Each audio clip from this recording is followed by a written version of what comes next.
Welcome to Your Ultimate Life podcast, where we help you break free from mediocrity and create a life of purpose, prosperity, and joy. Get your free video series at yourultimatelife.ca.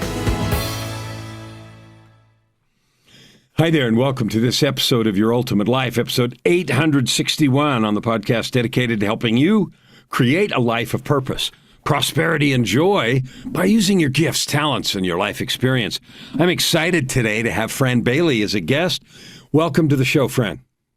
Thank you for having me. Thank you so much. You are absolutely welcome. We had a little mishap. We got all ready to record, and I hit disconnect. So, hey, here we are, a little comic relief. Right. You know, one of the first questions I love to ask people, and because it's a little bit unexpected, and I want you to just wax poetic, and that is, can you tell us how Fran is adding good to the world? Oh, I think by creating a very simple program method for people to follow very easily, to find themselves and find ways to heal themselves. So, because I think we know ourselves best. Mm-hmm. And just finding the program that I've created is very simple and it's palpable. Mm-hmm. So it's actually something you can really use. And, you are responsible, of course, and accountable for yourself, but it's these tools are really simple. Tell us about it. Tell me about the program. What I'm hearing you say is there's a need, and the need is, I need to find myself, and that all sounds like woo-woo speak, which is fine. So tell me what that means so that people can hear and say, ooh, I want that. I want to learn that. Yeah. Well, I think it's based on observing humanity and observing people in fear. So I think that if you approach someone gently and say, okay, look, what is it that you really want? What really matters to you? How do you go about doing that? What are you feeling, thinking, knowing, hearing? How do you connect to your soul? Your soul purpose is part of your authentic self. So it's that kind of system where we actually attach, we combine the body, mind, heart, soul, and live in an everyday life with that connection and that, evaluation all the time with those parts of ourselves. So, we're very complex, but very simple. And I think that, if you're aligned, it's all about alignment, knowing what your energy is, knowing where you are you present? Are you, you're in your head? Are you too emotional? Are you, those are the questions that I would ask you. So that basically what happens is that it's a study of learning about your own energy and saying hello to the good, the bad, and the ugly, and loving all of it. Because I was going to say, there's could be a loaded thing. People say the good, bad, ugly. Why do I want to love it? I want to get rid of this piece. I want to smash it and erase it or paint, white out on it or something like that. Mm-hmm. Talk to me a little bit more about this learning to love the different parts of me. Well, I mean, we experience life, things come up, we're human, we make mistakes, we do things that we maybe shouldn't, but we learn through those mistakes or those events, those experiences. Every experience is sacred. And so you put that in a pile and you say, okay, I'm observing myself doing this, I'm observing myself doing that. That doesn't fit, this doesn't fit. So which direction am I going to go? I'm not going to shame myself or someone else. I'm going to learn from the experience so that becomes, I learn how to navigate through those other experiences, So I think we shame ourselves so much of the time. And, from my own experience, having not much confidence, then suddenly said, well, wait a minute. What if I turn that around and use that energy positively and say, okay, let's just open the door and jump, taking a chance, but at the same time, understanding my human dysfunction or whatever you want to call it, chords to certain personality types or whatever, where I'm kind of locked into some kind of thing that I need, should do, have to do, and ought to do, when really I just need to let go. We live in a society that seems to, push people in boxes and labels and sort of do all that and favor that sort of thing. And that is, I think, contributes to a lot of that, should and shame and things like that. So if that's how we're socialized and that's how we're measured and praised or smashed or whatever happens to us in the journey, when someone comes to you and it's clear that they are, sort of contaminated with all this muck that has happened to them, and they haven't understood the things that you teach. If I come to you and it's clear from my language with you or from what I'm talking about or complaining about or sad about or whatever, that there's a whole lot of that going on, how do you start with me to help me begin to see that something else is even possible? So let's say, for instance, I may ask a question of a pattern thought that sort of streams into one thing next to the one thing, and that thought has an underlying negative energy around it, meaning that there is this self-judgment all the time. So if I say to you, let's just put that thought outside of your body. I don't want you to hang on to that thought, because that's making you go a certain direction. Mm-hmm. So let's put that thought out there and let's view it in another way. I'll do a meditation, or I'll do a clearing. I'll read your energy first before we do meditation. I might see a pattern. I might see a hook onto that thought, and that hook comes from the past and your evaluation of yourself. So I'll go back and find the source, and then let's pull it out so that we can see what traps you. Like, is a negative energy thought something like an underlying belief that somehow I don't measure up or I'm not good enough? Yeah. And that can be one that sort of contaminates everything else in this underlying framework. And something like that? Something like that, or, even deeper. Sometimes, whether it comes from parents or school, or, some evaluation that someone had of you, and you hold that picture of what they think you are, and you hold that in front of your third chakra, that's the ego. And that picture is there, and you keep bumping up against that picture. That's really not you. That's your vision of someone thinking of how you are. So you hold on to that vision, and then you can't get out of it, because you're locked into that image. So if I say, let go of the image, then there's more space, number one. Number two, the question is, do you really think you're like that? Yeah, it's funny, because what you said to start with was, it's what I think they think. So we're already 2 steps removed. I have an imagination or an idea or a story about what someone else thinks, and maybe it's my interpretation. Maybe they said that. Maybe they said those very words. But still, from that event or those words, I've created this picture, and I'm holding it there. And then what you're talking about is giving me both permission and instruction to, 1, release it, and 2, to examine it. Do I actually think such a thing, or am I just clutching to this idea? Correct. So it's fascinating, because if I take you through a meditation, and I will say, well, let's go back to that time period, and let's throw that image out in front of you. What percentage of that image do you believe in, 0 to 100?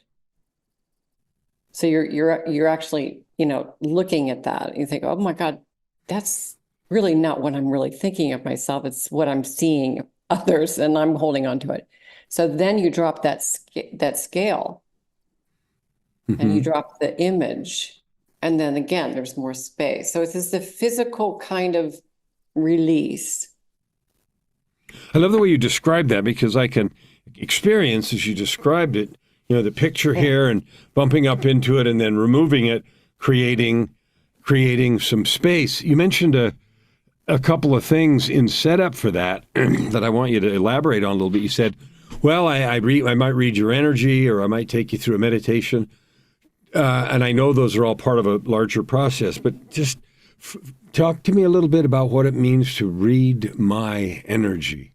What is that? Well, if you were in my room, or I could maybe read your energy right now, what I do is I give someone the space not to judge them, but to observe them as they are in the moment. I may pick up some sort of something, I don't know. And then I want them to observe how they are coming in, and then after meditation, how they are after. So this is really a test or a study in your own observation. So you reflecting, you see how I'm presenting, how I'm being, the energetic vibration or whatever that I'm giving off, and you see that and you reflect that to me and say, this is the energy that I'm seeing in your stance, breath, beingness, and then you lead me through a meditation that addresses that or helps to adjust it or release it so that I can have a different, instead of being, green, I can be blue. I'm being silly, but I can change from something to something else. That's really important, because most of us, it seems like, don't even pay very much attention to how we're being, how we show up. Right. Our energetic stance. Right. Do you find that nearly everyone just isn't? Oh, especially now. People are whacked out. Well, talk more about that. Tell me what's going on. Okay. I was telling this to Kathy the other day. I said, I want you to observe when I walk into Whole Foods, I observe people driving. I observe people in what is happening to the world? What is happening to people? People are so focused down. They're not aware. They're just so intense and dense. Their energy is very dense. And they're holding on to a lot of heavy stuff. There isn't as I would say, there isn't this freedom of love, so to speak. There's this trap of this constant chaos that we're in. It's there, definitely. We all have to go through it. We're all part of this process for sure. But those can go down in a tunnel and really hard to get back up, or those are starting to go and starting to get conscious. Then there are those that are already there, that are trying to get other people to come with them. So I'll give you an example. Great.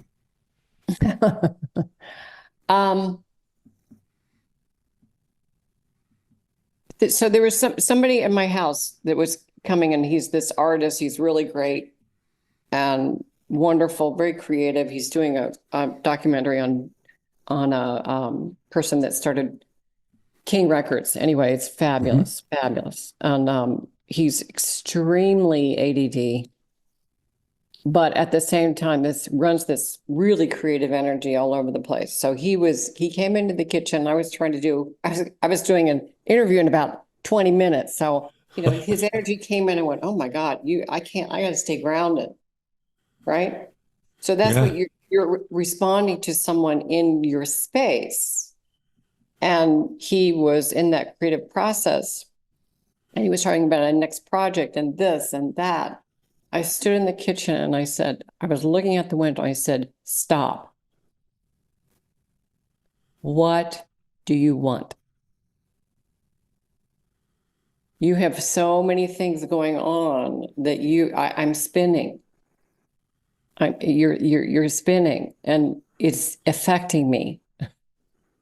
You got to figure out what you want and what you're doing, and stay grounded and stay with it. He took a breath. He said, thank you. I needed that. Yeah. Yeah. So it's not as much as what they're saying, it's the energy, how it is, how our body responds. What do you think? What do Does you that think? It make makes any complete sense? sense. Okay, Absolutely. okay. Absolutely love it. We know people walk into the room and it changes the atmosphere. Or you Yeah, don't even yeah, see them and you know they're upset or all yeah, that sort of communication through energy. You used a couple of words that I thought were really interesting and are very indicative of our times. You said energy is dense, sort yes. of this dense energy and downward. And then you said, just sort of in passing, there's not room for love. And love is like everything in the universe. And you know that. So talk to me, what's creating this density so that love sort of Yeah. bounces off? Like, what's going on, do you think? I think they attach to the chaos and they Mhm. cord to it. They don't know how to get away from it. I think that fear holds them in a certain place, and Mhm. fear just sort of crumbles them. And there's this, I just want to just take the scab off, just take it I off and say, hey, hello, hello, hey, we're right here. Here we are, you and me. I'm reflecting you, you reflecting me. Stop, take a breath. Take a breath. I love that. I agree. There is fear. I love you. You've described it as fear and chaos, and there's an abundance of all those things. I mean, we've got uncertainty and wars everywhere, and inflation and externalities and everything, and people are not owning their opportunity and ability to live their own life in spite of these externalities. And so I just wanted you to talk about that for a second. Thank you. Yeah, You have yeah. clearly become an expert at reading energy, at helping people understand that, at making these kind of connections. And people don't fall up mountains. So you didn't fall up that mountain. Getting to where you are has been a journey and a process. And I'd like you to talk a little bit about that because sometimes people hear, the idea that you can be centered or grounded or any of the Mhm. related thing. Yeah. That's nice for you, but I can't because. So you didn't, get where you are accidentally, or you didn't, helicopter up there. So tell us a little bit about your journey. How did you get here where you are now with what you have to offer? Um, well, I think I was lucky enough to grow up in a very pretty happy home with lots of music and dance. My father sang, my mom danced. We were always doing musicals and um, you know, also at the same time, I grew up in a metaphysical home. So my mother was a Christian Scientist. Hmm. So that is basically was written by a woman in the late 1800s who believed in positive thinking and mind over matter. So that has been ingrained in me Hmm. since a very young child, and believe that, oh, I can heal myself, or if I have that thought, that positive belief, then I'm going to run that through my body. I mean, I just grew up that way, so I was Uh-huh. very lucky. So basically, went into dance, loved to dance because I didn't want to talk, because I just wanted to move energy. I just wanted to hear music. I wanted to move my body. I wanted to respond to what I was hearing, feeling, knowing, and seeing through my body language. And then, time went on. I had a near-death experience, sort of a spiritual wake up. Then I I was teaching, choreographing, and then studying teaching at a Montessori school. One of the doctors there, Hmm. parent was a doctor, alternative doctor, said, "You can see energy." And I went, "Okay, what's that?" So I trained with a woman in California, his trainer, and Rose Briere. She was a medical intuitive. Uh-huh. And I kind of woke up. I went, "Oh no, they found me." Oh, wow. Yeah. And, from there it just started opening up. She was intuitive, psychic, and all that stuff. Then I did deep meditations for 15 years, learning all about the chakra system, how to clear it. And basically, what really cinched it was my father passed away from cancer, and Hmm. I had three small children. Oh, wow. And a year after he died, I got cancer. Holy cow. Yeah.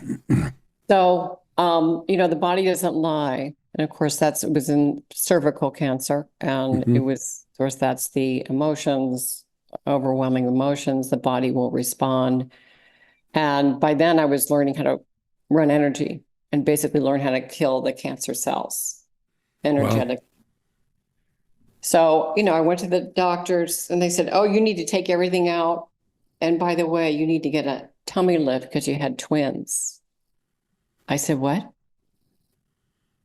Oh, no.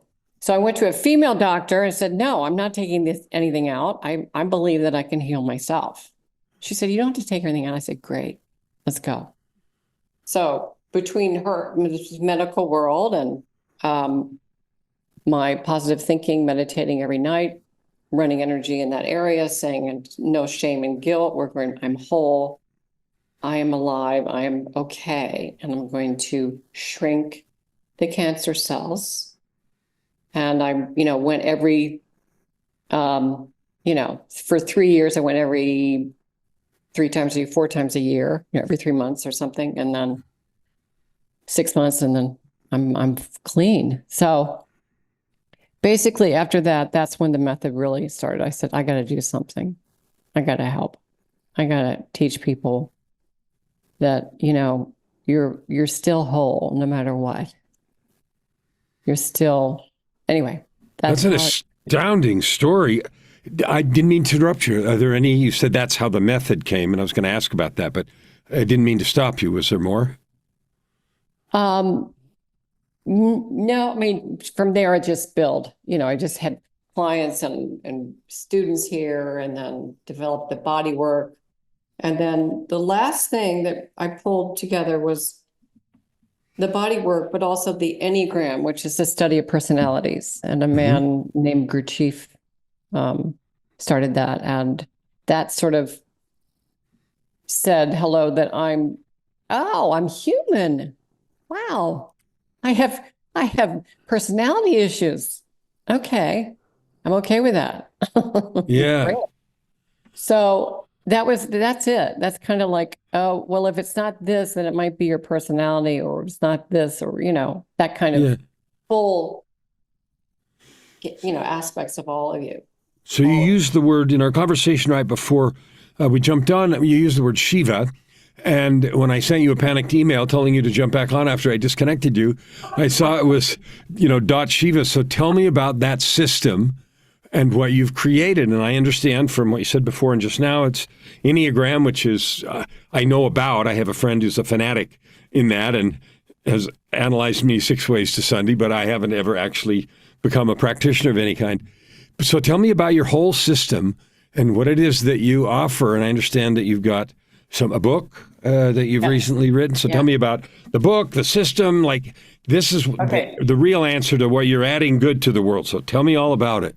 Okay. So in 2002, in my living room at 3 o'clock in the morning, I was meditating, facing north, which is moving forward, right? Mm-hmm. So the word Shiva came, and I went, Shiva? What the hell is Shiva? They said, write it down. And it means, they told me, seeking harmony in energy, voice, and action. I went, Okay. oh. So that was the beginning of what that word means. And it's taken me this long to sort of finish the energy of what it is, the method. So it's body work. It's deep meditation, clearing through the chakra, always through the chakra systems. Acupressure points, releasing energy, teaching people where that goes, here, all these. So we designed a body work, meditation, then the Enneagram kind of pulls it together when I see sort of hooks into personality, tightness around personality, whether it's the mind, the heart, or the body. Mind might be a big thinker. So energetically, I would look at that person. He's going to go through his head type, right? Mm-hmm. So that head type, I'm not going to ask him how he feels. I'm going to ask him how he thinks he feels. Oh, because he's wow. not going to go here. He's going to go here. So it's that kind of language, it's that kind of study of personalities that has really helped. So energetically, I can actually tell and see how that works with the personality, the mind, the body, the heart, the soul, where the resistance is. So that's what I study, is I study where's the resistance to the purpose of your life, where you want to be, or, where's the cancer and this is a blip, so let's get through it. Or, you want to change a career. Okay, well, these are the options. So where's the resistance? So I'm getting people to observe themselves, help themselves get where they want to go. So if I'm hearing this right, we're always somewhere. We're always where we are. And we're either completely satisfied with where we are or we're not. And we want to create some area or many areas of difference.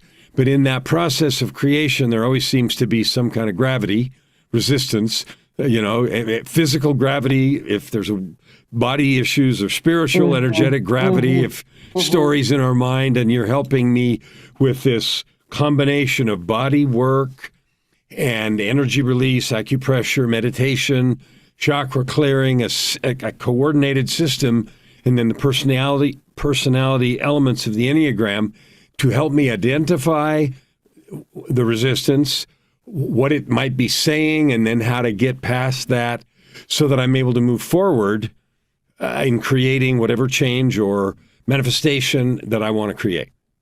Well said. Nice. Yes. Okay. And the bottom line is also doing it with joy and love and humor. There has to be that element. I mean, we do want to make changes and do these things, but it's a process. It's a process, and it's a trust.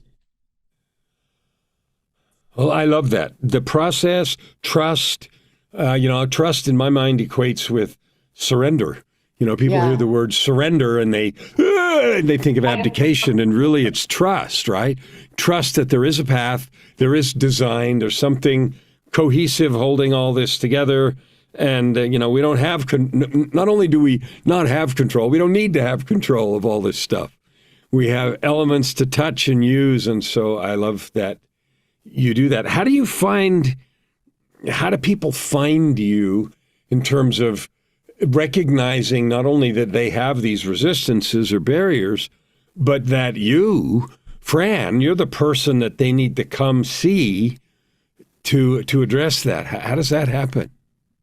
Well, they can go on my website. I do one-on-one Zoom, franbaileyhealer.com. I do, free meditations 4 or 5 times a year. I just finished an online introduction to the Shiva method course. Mm-hmm. It's online.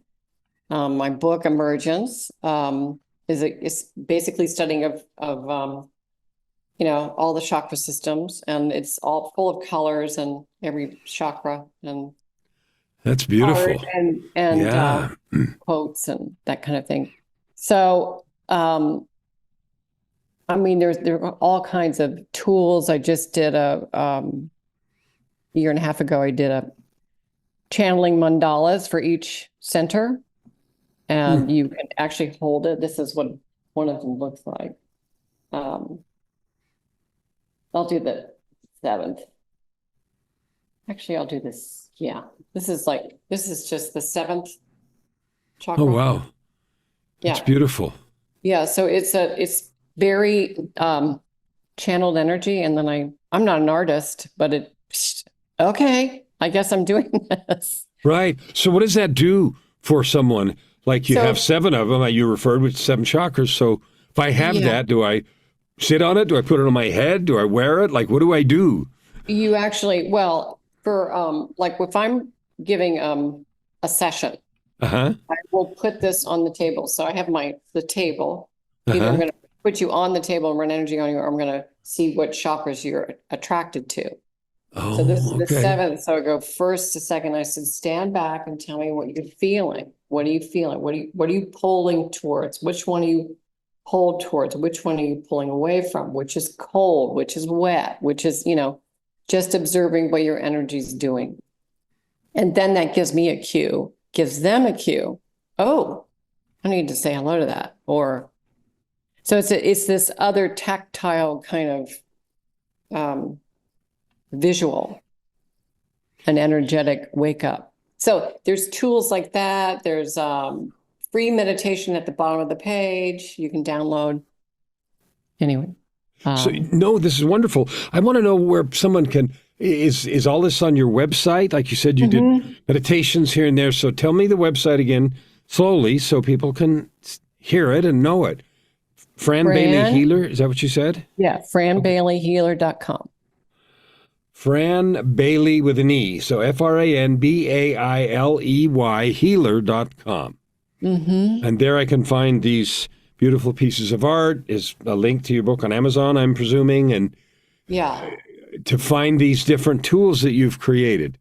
Is there anything else that people should know to go find you and follow the work that you're doing? Well, I think there's something that, and I always work with the number 3. So if someone really wants a change and they're ready to kind of take the jump and they know they're ready, but they just can't turn the switch. I usually do 3 sessions. 3 sessions really, like every 2 weeks. We just get the core of what you need done. And then you do tune-ups after that, which is like every couple months or 3 months, just to stay on track with your spiritual purpose or your purpose in life. That's the goal. So that's it. Yeah, go ahead. I was just going to ask you, do you find that, like, some people, and I call it woo-woo stuff, and I'm that, and you're that, and Kathy's that. Some people, in the metaphysical things, and others are resistant. Do you find that you have to sort of educate or break through some level of doubt or resistance with people to act? I mean, we have this energy, people taking pictures of it and all that other stuff, auras and the whole thing. It's really there, but there's a lot of, with many, there's a lot of, whatever. Do you find you have to work with that a lot in order to get through to where people are opening their hearts to accept what you have to offer? Well, I think I'm probably not going to attract that kind of person that has a lot of doubt, but then again, I have, and they usually come and they want to kind of test me, right? What I really know, right? And then I'll tell them about a memory that I see when they had a bicycle accident at age 5, and they either stay with me or they leave. Right. So there is that, but most of the time people are ready to make that shift and change, and they just need a simple, I can't do it for you. Right. I just have created these tools for you to find that in yourself. And I will always say that. I mean, I'm lucky enough to have had the training that I've had for 20 years or more. And so now I pull it together. And this is like, you're lucky to kind of have all this to play with. Right. Because you didn't. You had to build it. Right. So I think the goal is really is the client, it's the person. And if they are saying hello to themselves, and all I'm asking is just to say hello to who you are, just say hello.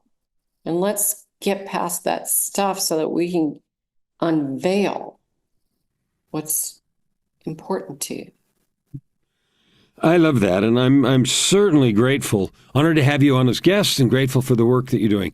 Thank you. Is there any final thought you want to leave us with as we close up here? I think, I'm just, thank you for having me. And it's interesting. And I'm just going to say before I I usually read the energy before I even do anything, like today. And I went, oh, this is going to be great. So you're a joy and you are wonderful. And I love your energy. So I just wanted to tell you that. Well, I thank you, and I'm honored to have you on the show. I want to encourage each of you to take time to listen to this and to visit her website and to take advantage of the 20 years of work that she has done and offers in this collection and this method for you to release the resistances, discover who you really are, and move forward as you create your ultimate life. Open your heart and this time around, stand. Thank you for listening to today's episode. We hope that you take it deeply into your heart and decide for yourself how you can create anything you desire. If you like what you heard, please subscribe to this podcast and share it with your friends. As always, we'd love to hear your feedback and topic suggestions. Until tomorrow, this is Your Ultimate Life with host Kellen Flukiger. Stand with your heart in